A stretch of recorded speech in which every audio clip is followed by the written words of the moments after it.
അയിലമീൻ പിടിച്ച് ഞങ്ങൾ ആ കരയ്ക്ക് കൊണ്ടുവന്ന് 40,000-40,000 രൂപയ്ക്ക് കിട്ടി. എന്നിട്ട് ഞങ്ങൾ വീണ്ടും തലേ ദിവസം, അതായത് പിറ്റേന്ന് പണിക്ക് പോയി. പിറ്റേന്ന് പണിക്ക് പോയപ്പം 1000 രൂപയ്ക്ക് കിട്ടി. പിന്നെ വീണ്ടും പോയപ്പം പണി ഇല്ലാതായി. അങ്ങനെയുള്ള പരിപാടി തന്നെ ഞങ്ങൾക്കുള്ളത്. എൻ്റെ പേര് ജ്ഞാനപ്രകാശം. ആഴക്കടലിലാക്കാൻ പോകും. ഭക്ഷണ രീതി എന്ന് പറയുന്നത് ഇതിങ്ങനെ തന്നെ. നമ്മൾ കപ്പ കൊണ്ടുപോകും കടലിൽ. അവിടെ വെച്ച് തന്നെ ഇത് ഗ്യാസ് അടുപ്പുണ്ട്, അടുപ്പും സാധനം എല്ലാം കൂടി തന്നെ കൊണ്ടുപോകും.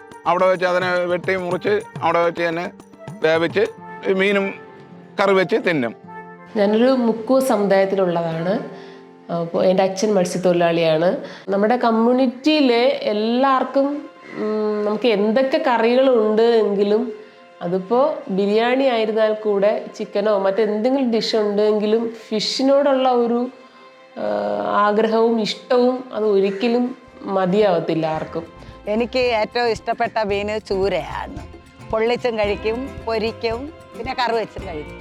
ഉള്ളിയൊക്കെ വാട്ടിയിട്ട്, ഉള്ളിയും തക്കാളിയും പച്ചമുളകും കരിവേപ്പിലയൊക്കെ ഇട്ട് വാട്ടിയിട്ട് അത് മൂപ്പിച്ചെടുത്തിട്ട് പിന്നെ അതിൻ്റെ മസാല ഒക്കെ ഇട്ട് കൊടുത്ത് അതിൻ്റെ പാകത്തിന് കണക്കായിട്ടുള്ള വെള്ളം ഒഴിച്ചിട്ട് തിളപ്പിച്ചെടുത്തിട്ട് പിന്നെ മീൻ കഴുകി വാരിയിട്ട് കൊടുക്കും. ചൂര മീൻ വാങ്ങിച്ചിട്ട് അച്ചാർ വയ്ക്കും.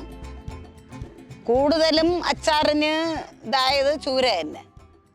നമ്മൾ യൂഷ്വലി അച്ചാർ ഉണ്ടാക്കിയത് അതിൻ്റെ ഫിനിഷിങ് സ്റ്റേജ് ആകുമ്പോഴേ അത് കുട്ടികൾ ഇതിലേക്ക് പോകുമ്പോൾ നമ്മൾ ടേസ്റ്റ് നോക്കാനായിട്ട്, ഞാൻ നോക്കുന്നതിന് മുന്നേ അവരെല്ലാം ടേസ്റ്റ് നോക്കാനായിട്ട് അമ്മ എങ്ങനെയുണ്ടെന്ന് ചോദിച്ചിട്ട് കൈ നീട്ടി വരും. അപ്പോൾ നമ്മൾ കയ്യിൽ വെച്ച് കൊടുക്കും. അവർ ടേസ്റ്റ് നോക്കിയിട്ട് കൊള്ളാമെന്ന് പറയാം, അല്ലെങ്കിൽ ഉപ്പ് കൂടുതലാണോ, എരി കൂടുതലാണോ, അല്ലെങ്കിൽ സൂപ്പർ അമ്മ എന്നൊക്കെ അവർ പറയാറുണ്ട്. ഇപ്പോൾ മത്സ്യവും മത്സ്യസമ്പത്തായാലും കടൽ വിഭവങ്ങളൊക്കെ ആയാലും ഇതിനെക്കുറിച്ച് നമ്മൾ ചിന്തിക്കുമ്പോൾ ഇത്തരം സാധനങ്ങൾ നമ്മുടെയൊക്കെ ലൈവ്ലിഹുഡിൻ്റെ ഭാഗമാണ്. ഇതൊക്കെ ഞങ്ങളുടെ നിത്യജീവിതവുമായിട്ട് ബന്ധമുള്ളതാണ്. അതായത് ഇത് കടലിൽ പോകുന്നത്, കടൽ കൊണ്ടുവന്ന് കടലിൽ നിന്ന് കിട്ടുന്ന സമ്പാദ്യം കൊണ്ട് തന്നെ നമ്മൾ ഓരോ കാര്യവും, അതായത് വീട് വയ്ക്കും, അല്ലെങ്കിൽ മക്കളെ കെട്ടിച്ചു കൊടുക്കും. ഞാൻ അതിൽ 3 മക്കളെ അയച്ചു കൊടുത്തത്. കടലിൽ നിന്ന് കിട്ടിയ സമ്പാദ്യത്തിലാണ് 3 മക്കളെ അയച്ചു കൊടുത്തത്. പിന്നെ ആ കടൽ കൊണ്ട് തന്നെ ഇന്നും ജീവിച്ചുകൊണ്ടിരിക്കണത്.